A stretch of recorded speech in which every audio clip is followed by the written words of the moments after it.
Breaking news today. Please subscribe and then check notification box to get all breaking news alerts.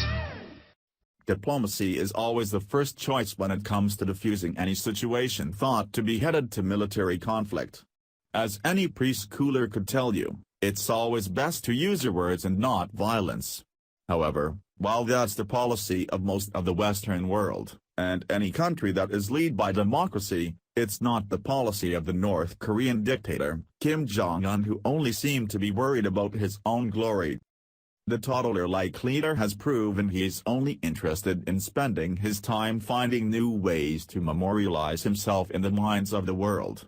While it's unclear what he hopes to achieve by threatening to attack the United States, which he's done on countless occasions, the general idea seems to be what it has been for many narcissistic leaders before him: the desire to rule the world.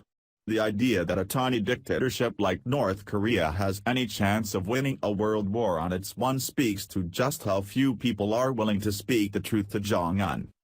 However, after months of President Trump and other world leaders attempting to encourage Jong-un to give up his nuclear tests, he continues his threats, and the United States has had enough. The New York Post reports that the president has given the orders, and the United States is preparing to take back America by force. While it's obviously that if it came to all-out war, America would win, hands down, the concern that North Korea might do damage to innocent Americans has prompted our military to neutralize the threat before that happens. The U.S. is preparing plans to deliver a bloody-nose attack against North Korea to knock out its nuclear weapons program. The White House has dramatically ramped up its military plans amid fears that diplomacy won't thwart North Korean despot Kim Jong-un from making good on his threats, sources told the UK's Telegraph.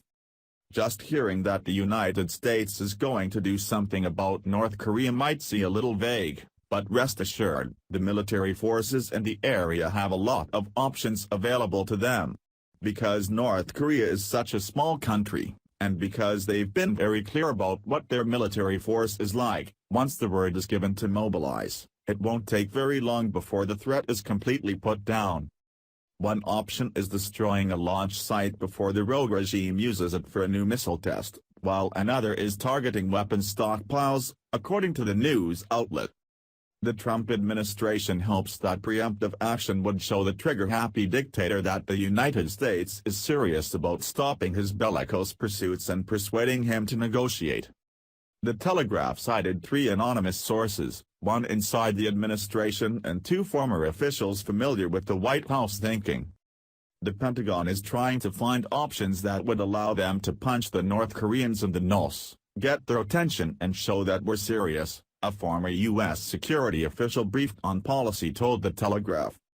President Trump's decision to launch 59 cruise missiles against the Syrian airfield in response to the country's chemical weapons attack that killed more than 80 civilians is considered an indication of his resolve, the paper reported. The current plans indicate that Trump is more willing to use the military option than previously thought. Last week, Republican Senator Lindsey Graham told The Atlantic he believed there was a 30% chance of Trump using a military option, but that if the Hermit Kingdom tested another nuclear weapon, that percentage would skyrocket to 70%. One British source who recently attended a briefing with U.S. National Security Advisor H.R. McMaster and other officials left feeling alarmed by Trump's mindset, according to the outlet. Secretary of State Rex Tillerson has pushed for negotiations with North Korea, but has been undercut by Trump, who insulted Kim and described diplomacy as a waste of time.